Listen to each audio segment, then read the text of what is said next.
Okay, hello everybody. Thanks for joining us. My name is Marisa, Kendall. I'm a tech reporter at the Mercury News in San Jose. I cover venture capital and startups, and I'll introduce you to our lovely panel that we have here. I think these are going to be out of order, so if you could just give a little wave to the audience when I introduce you. We have Lynne Chou, a partner at Kleiner, Perkins, Caufield, and Byers. Jody Holtzman, the Senior Vice President of Market Innovation at AARP. Scott Smith, founder and partner and managing director at Viant Capital Investment Bank. Jeff Lee, a principal at DCM Ventures. Aaron Flink, a principal at McKesson Ventures. Katy Fike, founding partner at Generator Ventures and co-founder of Aging 2.0. Gavin, partner at B Capital Group. James Murphy, vice president of Medicare and Retirement at UnitedHealthcare. And Leslie Bottorff, the managing director of healthcare at GE Ventures. Thanks so much for joining us, everyone. We'll kick it off with the very first sort of broad question. What are some of the hottest fields and the most exciting new technologies emerging in the longevity economy right now? Maybe we can start it off with Jody and kind of move down the line. The most exciting fields and new technologies. We're talking about Gavin's new gig, and it's all. Jody's always a good one to open with. Yeah. That's a good choice there. And by the way, nice way to ease us in. That's straight up down the middle question. Jody, why don't you take that one? So the question is. Some of the most exciting trends and exciting new technologies that you're seeing this year in the longevity fields. I think probably the thing that will have the greatest impact long-term that's come out this past year is what Amazon's done with Echo and Alexa.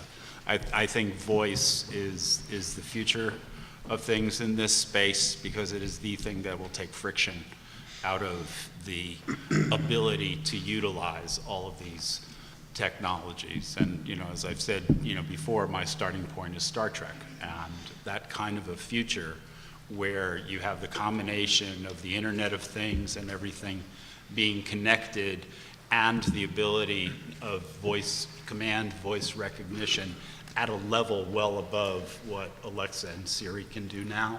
That to me is really the direction of things. And I'll second that with saying, similarly, mobile and portable medicine are just alive because of the Internet of Things, because of the connectivity. Mm-hmm. Also add, areas I get really excited about are sort of AI and robotics applications, particularly at the sector. I think that one of the biggest challenges before was really the ability of the customer to adopt the technology because they'd have to really understand it.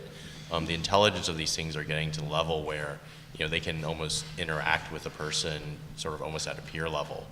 And I think by easing that friction, you actually enable a whole lot of services and opportunities. I guess continuing the going down the line, I think one of the things that I'm really excited about is around the home. Some of it is technology, some of it is services, but leveraging the home as a site of care, leveraging the data that comes out of the home about a patient, the 360 days that they're not in the office. And I think we'll need technology to bring that data into the rest of the care continuum. I think up until now, home care, what's happened in the home, if this is the care continuum, it kind of sits over here. And I think new technologies to bring that data into the fray will really help move the system forward. Yeah. I would just add, I think this idea of the continuum now stretching into the home and into senior care more, I think this mega trend of our healthcare system changing and accountable care. I work with a lot of folks in the senior care and post-acute care world, and they talk about how they've kind of been at the kids' table historically, and people didn't really used to care that much what happened post-acute and in the home or in this private pay senior care, and I think it's starting to cast a wider net of who cares and who can pay for these products, because I think that's always been the question in our space is, well, that's great, but who's going to pay? And I think in the future there will be some more B2B payer models in this kind of home and caregiving space where historically it had just been private pay. Yeah, I would echo some of the sentiments around just the use of voice search and AI through messaging platforms to increase accessibility. And I think weaving together some of these threads that we've heard about around everything from provider workflow integration, referral management, through to end consumer engagement, being more likely to be successful if you have a front end that's just consumer friendly and intelligent. I'm going to say ditto.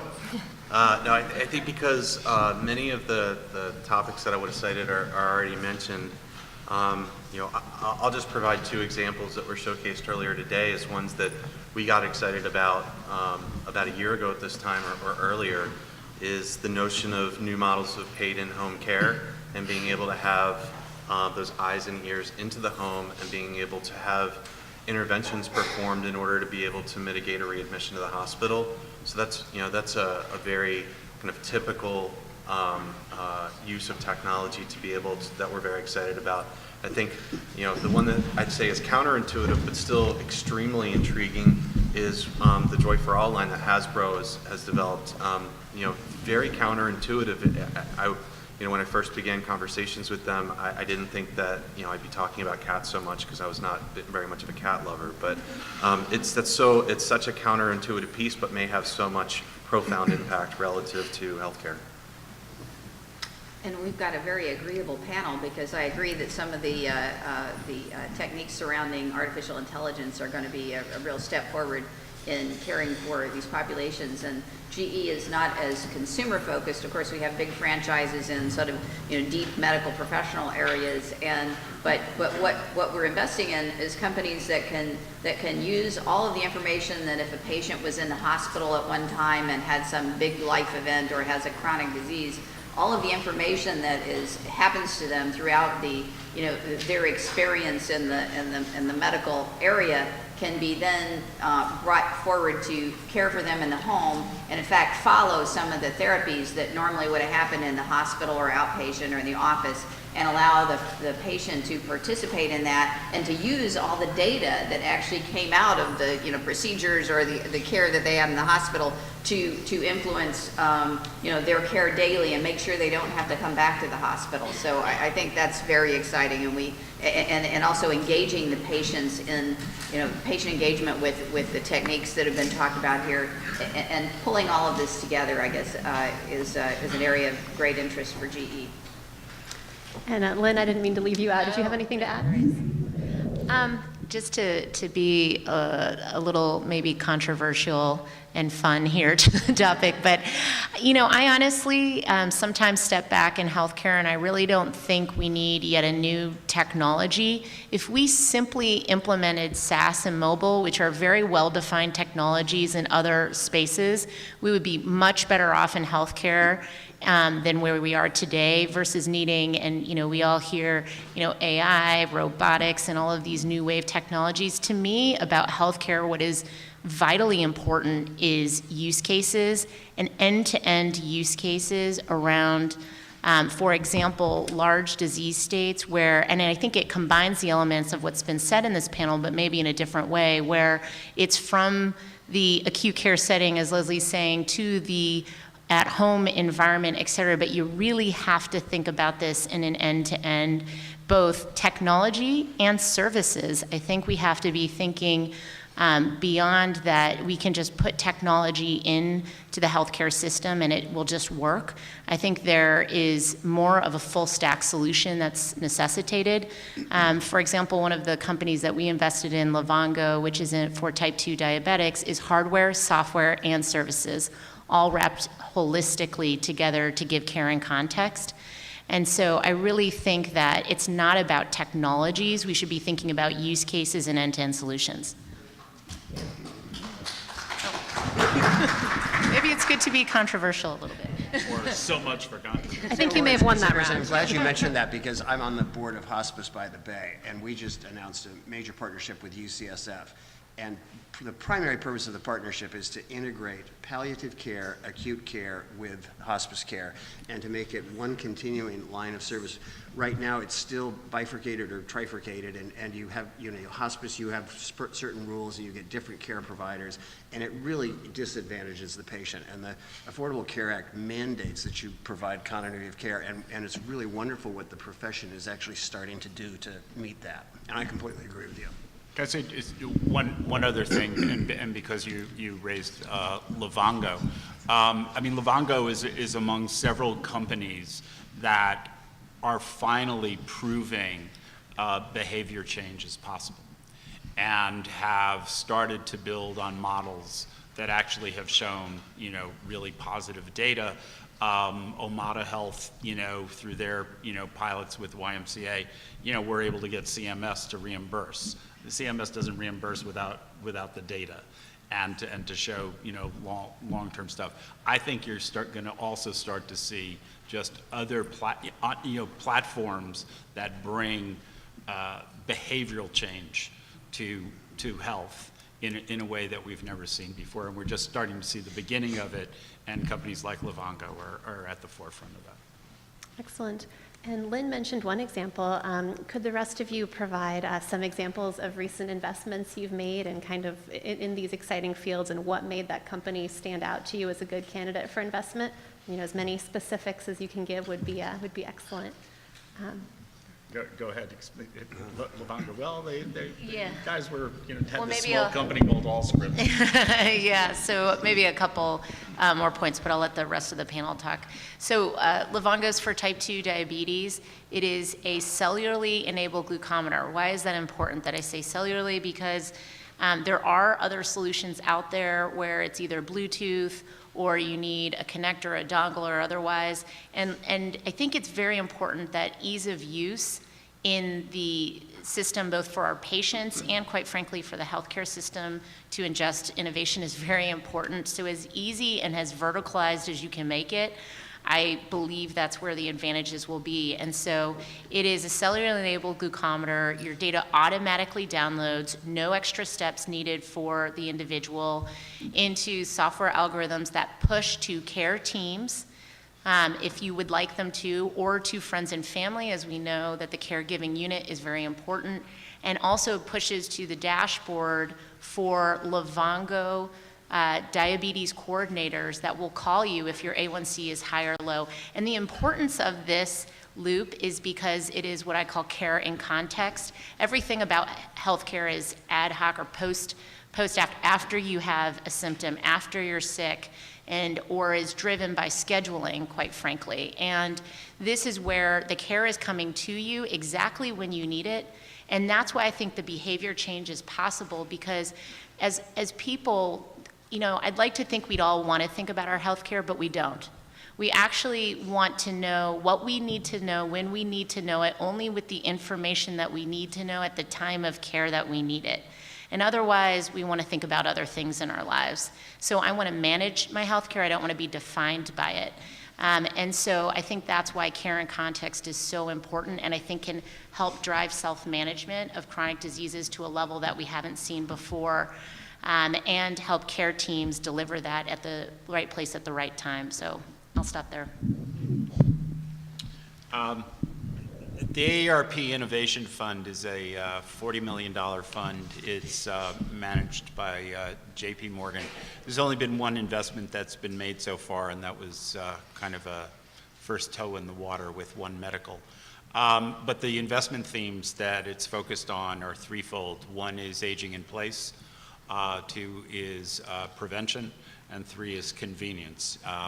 You can drive a truck through a bunch of those as investment thematics, but those are the categories of companies that we're on the lookout for. Great, thank you. I can jump in. So Generator Ventures came out of our work with Aging 2.0, so we've been really actively investing in this space, and we're investing explicitly at the intersection of aging and senior care and technology. A few investments that we've made, some of the guys are here in the room. We're investors in CareLinks that you guys heard about previously, and also Vinca, which is an end-of-life population health management system. We've invested in Active Protective, which is around falls. It's airbags for fall prevention and hip protection. Just got some interesting strategic investment from a large airbag manufacturer, so we're getting cool crash test dummy videos out of them now. We're investors in CarePort, which is doing care transitions, which has come up a little bit around the transitions from acute to post-acute, and as many of you know, right now that happens with a piece of paper saying here's some phone numbers for some nearby skilled nursing. This is a much more data-driven approach. We're also investors in CareMerge, which is a care coordination platform, again, around this need to follow patients across care settings. And the final one I'll mention is TrueLink Financial, which is a solution they started to help mitigate against financial elder abuse, and now they're moving more broadly into financial services for seniors, recognizing that, in the first part of your life, it's all about kind of acquiring assets, and that at a certain point, you're starting to think more about how you're managing your spend down, and it's a pretty different mentality, and they're realizing a different set of services needed for older adults. Yeah, I'll jump in here. So our most recent investment at the Capital Group is a healthcare company called Evidation Health, which we invested in alongside GE Ventures. And they are a platform for continuous tracking of behavioral data in the real world using a suite of mobile products as well as web products, ingesting both consumer-facing data that could be integrated from, say, a Fitbit or accelerometer activity from your phone, as well as data from payer databases, claims databases, clinical databases, to help paint this picture of overall holistic health and population health management, the result of which is a very valuable data set that you can use for targeted clinical studies, pharma, biopharma-related studies, and so on and so forth. So I think it's a company that's at its heart a tech team that's applied itself well to the healthcare space. One other company I'll mention, investment that I made at my prior fund and that we've co-invested with McKesson Ventures in is Accolade, which I think has done a good job of providing front-end engagement for employees of large self-funded corporations. And so that's the integration of both technology and service, to some of the points brought up earlier. There's a call center front end as well as a bunch of mobile apps that individuals and their families can use to navigate questions about eligibility and care. And that sort of engagement rate needs to be well north of 50% in a population, which means you need to have someone manning the phone lines and being there to answer questions. You need to have labor behind that to earn the trust and the relationship that then allows you to change behavior over time. So I think those are some of the themes that come up again and again in this space and things that we look for in our investments. Great. So I think unlike some of the venture capital groups sitting at the table, what I would say is that UnitedHealth Group has an investing approach where it could be a small investment in an organization, or it could be an outright acquisition of an organization. And it could be on behalf of UnitedHealthcare, the insured lines of business, or it could be adding into the portfolio of Optum, the health services companies, which serve both UnitedHealthcare as well as many other carriers and other companies. I think some of the domains that we're most interested are ones that you've heard a lot about today. So really looking to solve the big problems in healthcare. So chronic condition management, the 5% that drive 50% of cost, or medication management is an underlying aspect of that. Better coordination of care, ability to be able to age in place, and connected home technologies. So a lot of which we've heard about earlier today. And family caregiving is obviously an extremely important domain to us as well. I think the one acquisition that I would cite from about a year and a half ago was a pharmaceutical company, or more of a PBM, Catamaran, where we already had an existing function in OptumRx, but we saw the ability to be able to better manage medications from a data perspective, and capitalize on that by acquiring Catamaran and bringing them into the OptumRx family. And a couple of investments that we've made lately. One of them was one of my colleagues, a deal called Silverview, and Silverview targets the discharge planning part of when somebody comes out of a hospital and is going into the home setting. And they have they have digitized and made an automated setting where the patients and their families can get a lot more information about what's available to them, and what the prices are, what the quality is, just a lot more information to make more intelligent decisions, and have that coordinated with through the hospitals that's discharging them. So it makes for a more smooth transition and makes people more prepared to be able to deal with patients right out of the hospital and make sure they don't get readmitted. And another investment that we made lately was an artificial intelligence company with a platform for deep learning.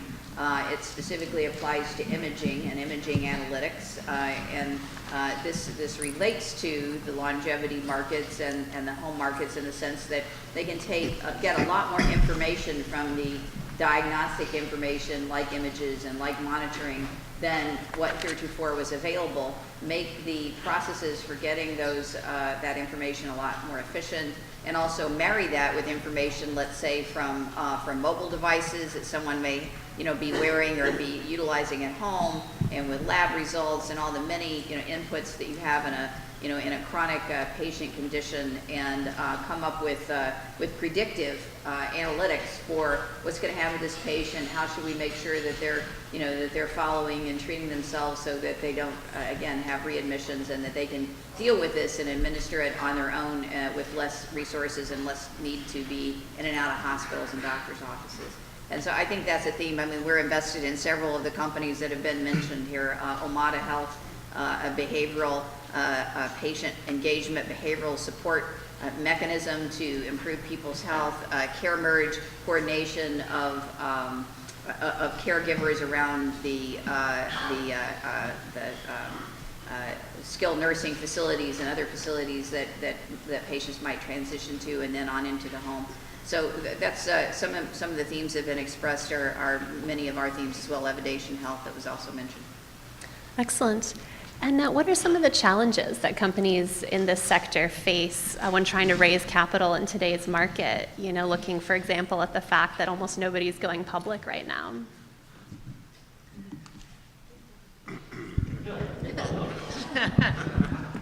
Well, I'd actually like to offer a different viewpoint.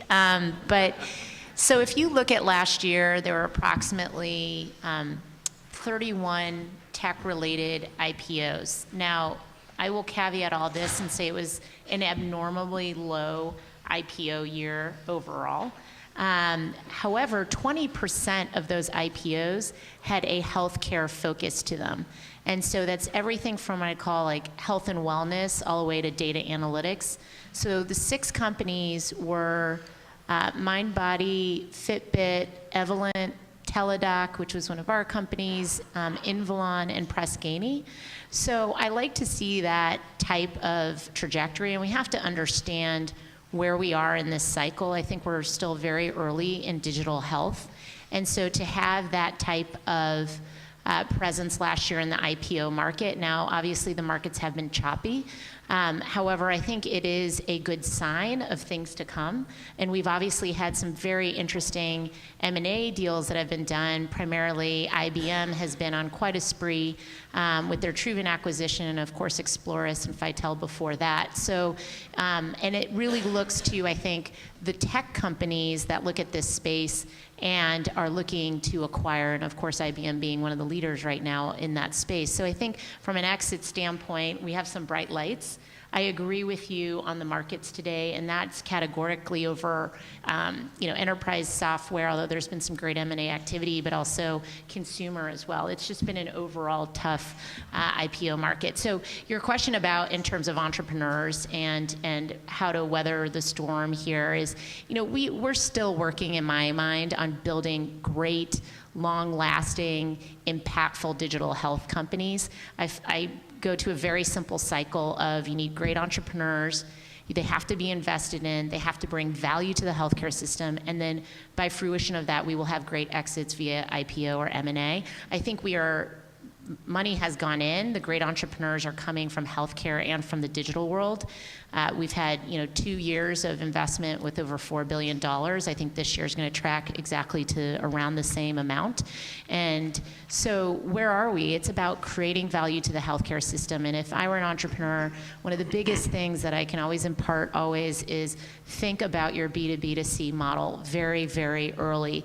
Bring in strategics early or investors who have those connections that can help you traverse those milestones and get over, I think, the challenges and hurdles of creating a B2B2C model. I'll keep it at that because I know we have a lot of panel members, but that would be my advice. I might jump in. Through Aging 2.0, we've worked with hundreds and hundreds of companies run an accelerator program, and capital was a big problem that we saw startups facing. Raising capital, venture investors interested in this space. These panels weren't this big around investors interested in this space a year ago, 2 years ago, 3 years ago. And so it's actually part of the impetus for Generator Ventures is wanting to have a strategic venture fund that has relationships in the post-acute and senior care world.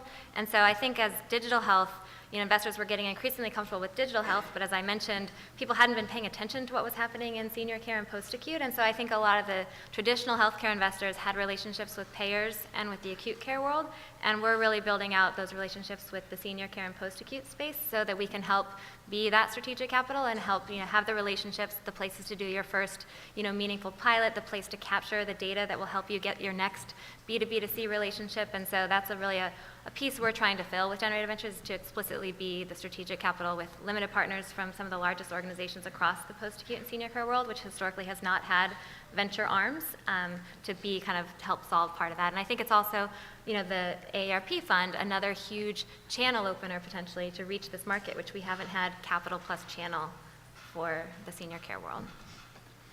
So I might jump in, just one thing, kind of piggybacking on what Lynn said. The B2B2C and figuring that out early, whatever the business model is, I think obviously every innovation is bringing value to someone, but is that someone willing to pay for that value? If it's a consumer and you're asking them to pay, the answer is unfortunately probably not today. I hope that changes in the future. I mean, you can look at Rock Health data, right? Only 7% of people are willing to reach into their pocket and actually pay for a digital health tool. And so figuring out what value you're ultimately bringing and who's going to ultimately benefit from that, and then going to that stakeholder to hopefully be your sponsor. And thinking about that early on, I think we saw a lot of great digital health tools developed with wonderful technology. I think in this world, having great technology is necessary, but not sufficient to ultimately win, and you really need to think about the business model. To add a bit of color to Aaron's comment, I think, and this is not a challenge that's faced purely in this segment of healthcare, but in healthcare more broadly, I think if you are adding value to some component of the healthcare ecosystem, whether that's the consumer, the provider, the payer, the employer, pharma company, you're probably adding value to most, if not all of them. You're just not getting adequately compensated for it, right? So then the question becomes, how do you capture that value? And I think for digital health companies and sort of tech-driven companies in the last few years, we kind of gravitate to metrics that you see in consumer and internet, which is like reach, engagement, retention. And while those are all very important and do point to lasting consumer value, I think ultimately it's outcomes and sort of the longitudinal relationship that can drive behavior change that makes a service, tech-enabled service, or a piece of technology truly valuable to a sponsor. And so I think that's the hurdle that a lot of startups kind of get lost and sort of struggle with overcoming. There's no easy answer to that, and it's about tailoring it specifically to the market that you're going after. So I think there's a dichotomy between wanting to have a company, if you're an entrepreneur, wanting to have a company that has a platform technology, and it's going to, has the capability of being $1 billion company, and so you want to tout your platform, like my AI platform or whatever. But hospitals and individuals and consumers, they don't buy a platform. What they buy is, what are you going to do for me right now today that's going to make my outcome better, make my life better, and save me money?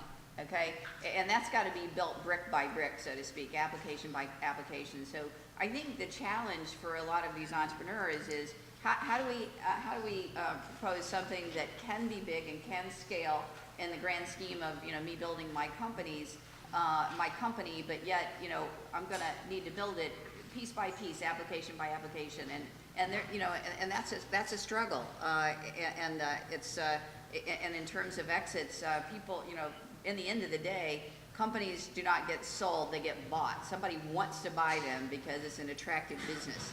And so you have to sort of have that traction on the ground from the ground up and then build on that before you are going to be able to have an exit. And so I think that trying to figure out your scheme between the two of those is really important as an entrepreneur in this business. I might add, if another way of looking at that, and I think those comments are dead on, I think part of the challenge in this sector are twofold. One is, how big of an opportunity it's seen relative to other types of investments that investors, VCs, are looking at.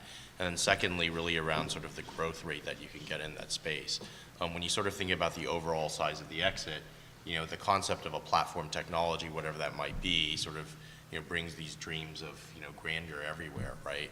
I think the trick in a lot of ways is positioning your company as a platform technology, but narrowing it down to a very specific use case for a customer segment, in this case, the aging population. If you can do that, you can both get the immediate traction with customers, demonstrate the revenue traction and the growth, but then you actually have a story that's bigger than, than a smaller segment of the audience. So, part of it is positioning, and I think that does actually help sort of get the traction and get the interest for, purely from an investment standpoint. Well, and you also have to deal just practically with reimbursement. I mean, you've got to figure out a way to get CMS to reimburse for this, or the insurers.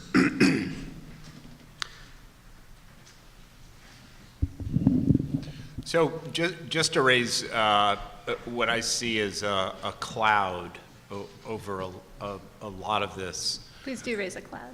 I'll give you a cloud on this beautiful sunny day. And that's the experience that we've seen with Theranos. And, I think, for me, what it's driven home is there are no shortcuts. And you have this balance between the innovation is about it all happening faster. There is a model of, minimally viable product. It's the nature of the beast. And at the same time, we're talking in many cases about life and death. And so there are no shortcuts on that. And that balance, I think, and holding entrepreneurs, feet to the fire on this is absolutely going forward going to be, a challenge. And I think in the aging space, it's even more so. And we're going to see, implications, particularly in home care and things like that. We'll know if it's true or not. That's a great point. And I think we have a few more minutes left. Tell me a little bit about some of the specific attributes you look for in a company when you're vetting it to see if it'll be a good investment, whether it's whether you're looking for profitability, a certain amount of revenue growth, scalability. What are some of your key points that this company has to have? I'll take a shot at it. I think there's a few things I tend to look for. I mean, first is obviously an opportunity or a positioning, as I sort of mentioned, that where you can see this becoming a big opportunity or a big outcome. More specifically, just looking at the immediate opportunity of whatever the entrepreneur is trying to pursue. I tend to look for, is there a problem that's being solved that's actually a really strong acute pain point for whatever customer or whoever's going to pay, or somebody involved in that entire ecosystem. I think too often, I hear of things where, it sounds like a nice to have, and it might even be a priority in the sort of the small sector that you're sort of thinking about.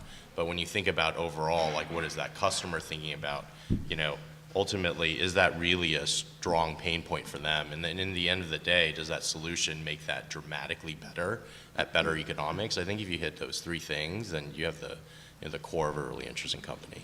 Yeah, we just made an investment in a company that is chemically remodeling standard drugs to make them more effective. And they've already got one product in approval with the FDA that fast-tracked for an analgesic.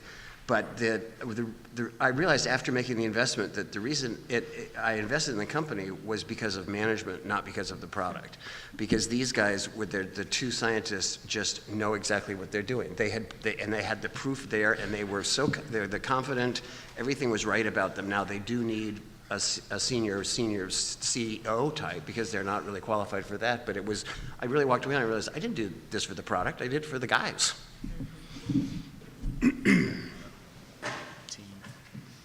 Team.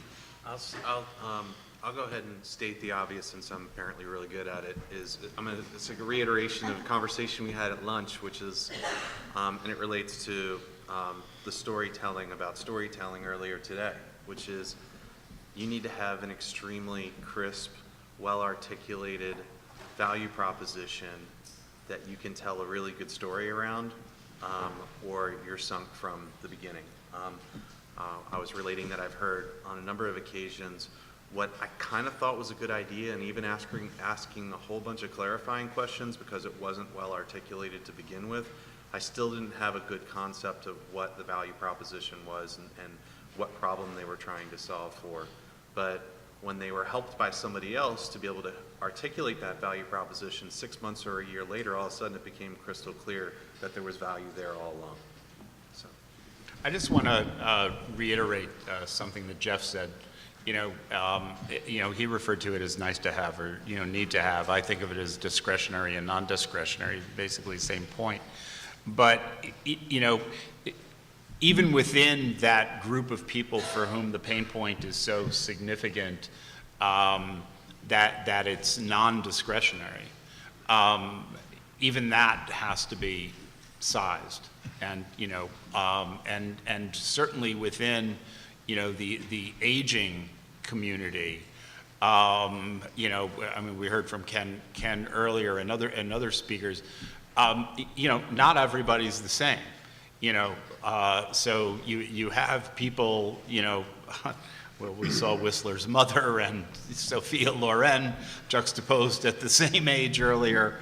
My in-laws are 95.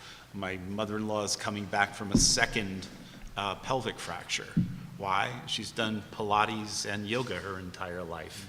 And, and so you have these groups of people, and you're talking about so many tens and tens of millions of people in this space that a segment of them can actually be a really huge business.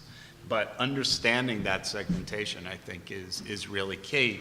But the two buckets to me right away are discretionary, non-discretionary, and then how big is that, non-discretionary bucket? Because that, to the extent, I don't remember who made the point, I think it was Aaron, about what people will and won't put their hand in their pocket to pay for. If it's, discretionary, they're absolutely not paying for it. So.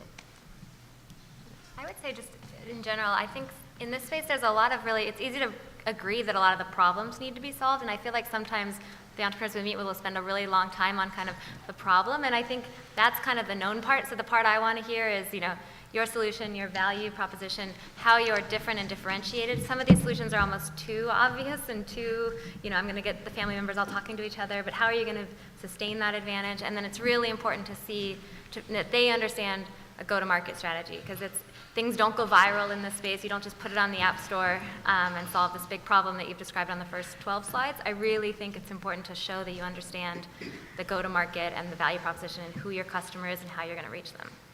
And just to add to that, I think, so completely agree with comments that were made, but validation of the value prop by customers. Clearly in a B2C world, that is consumers themselves, but in kind of a more traditional B2B2C world, I think one of the biggest things that we do is, do the customers actually validate your value prop, the story that you're telling?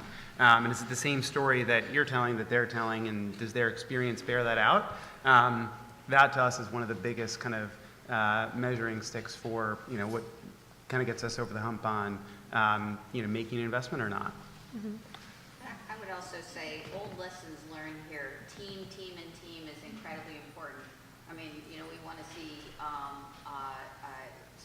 teams that are passionate about what they're doing and they fully believe in it, and they're very educated about it. And in the words of the musical Hamilton, just like my country, young, scrappy, and hungry, young companies need to be scrappy and hungry, and you need to see that they are, and that they're getting a lot done on a little. And that goes a long way, whether it's investing in this area or some other area. It's just old lesson that keeps coming up over and over again.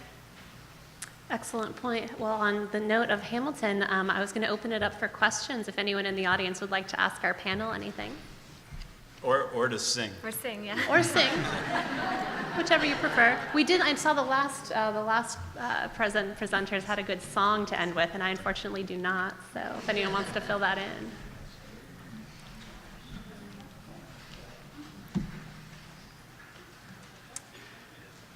Oh, in the purple back there.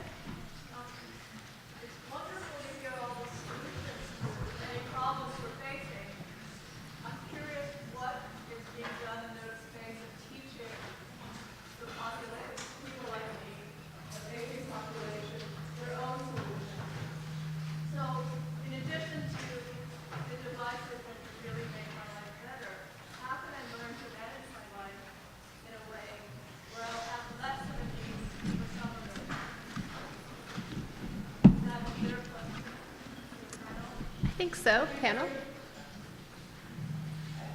Did you hear what my question was? Maybe say it once more with the mic.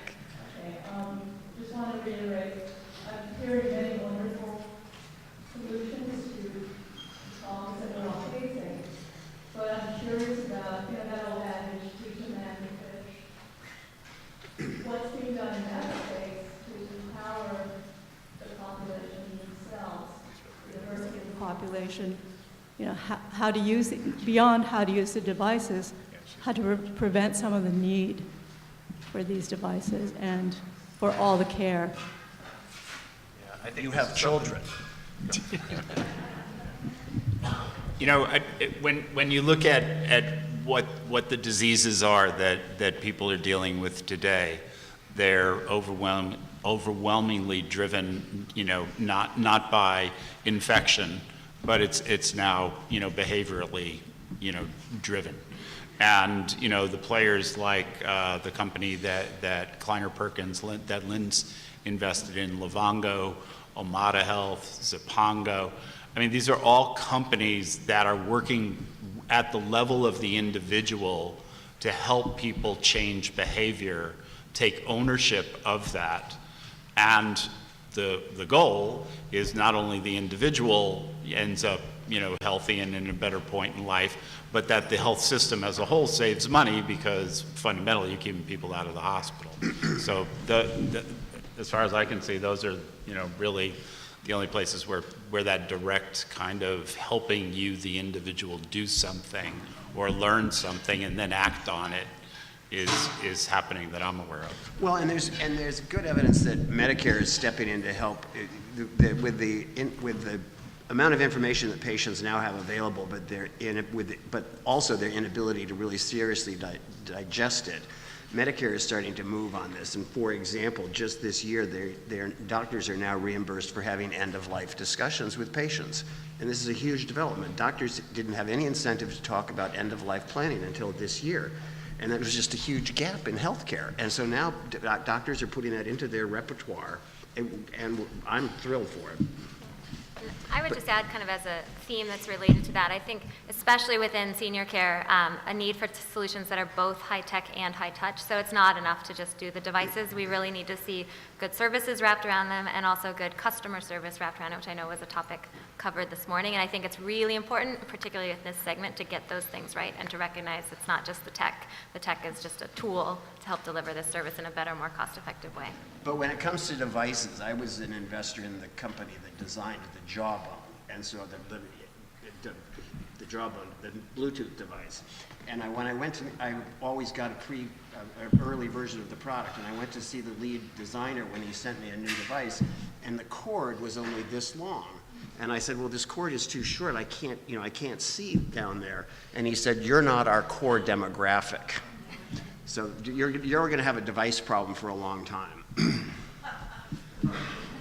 I would say, and I would just say education. I mean, that was the piece I was going to chime in. I thought that's where Jody was going to go with it. And it's a compliment to AARP, and I think a compliment to a lot of suppliers out there when they realize that, this is the first time this person may be encountering this in their life, whether it's family caregiving or whether it's financial planning towards retirement or whatever the case may be, a new piece of technology, and being able to educate someone on the value in using something and how to use it without being completely self-serving and selling product, I think it goes a long way in adoption and utilization. Excellent. I think we have time for one more question if anyone's interested. Sure, right in front. In the front row right here. Oh, I'm sorry, or either. We could do two. Yeah, that's fine. So let's just hopefully the next Mark Zuckerberg of aging is in the audience. And I just wanted to hear from the panel, what one thing do you think would make their firm stand out to make the next Mark Zuckerberg take the next investment round from you? Stephen, say the question again. Yeah, just really wanted to hear from the panel, where you think your firm differentiates compared to the other panelists. That's a long discussion. We do very early stage. Okay, very quickly. So I would say that we've been long-term investors. You're talking about from the Stephen, you're talking from us as investors, right? Okay. So our firm has been investing since the 1970s, both longstanding in healthcare and in digital. And so I think our ability to weave these two thematic areas into digital health, and that we've been longstanding investors, we work very much as a team. We have a chief product officer, we have a chief design officer that we bring into our digital health companies. We have 4 full-time talent hires, because I think when you think about your investor, I think it should be about who's willing to build with you. Myself and my partner, Beth Seidenberg, have operational backgrounds. Who's willing to do business development, bring you customers, bring you valuable healthcare investments, or I should say partners in the system, who's gonna help you build your team, and who's gonna help you articulate and build the solution around that. And that's why we have, I think, partners with operational backgrounds. We have people from the chief product officer, design officer to help you build your product. We also help in BD, and we also have a full talent team to help you build your team.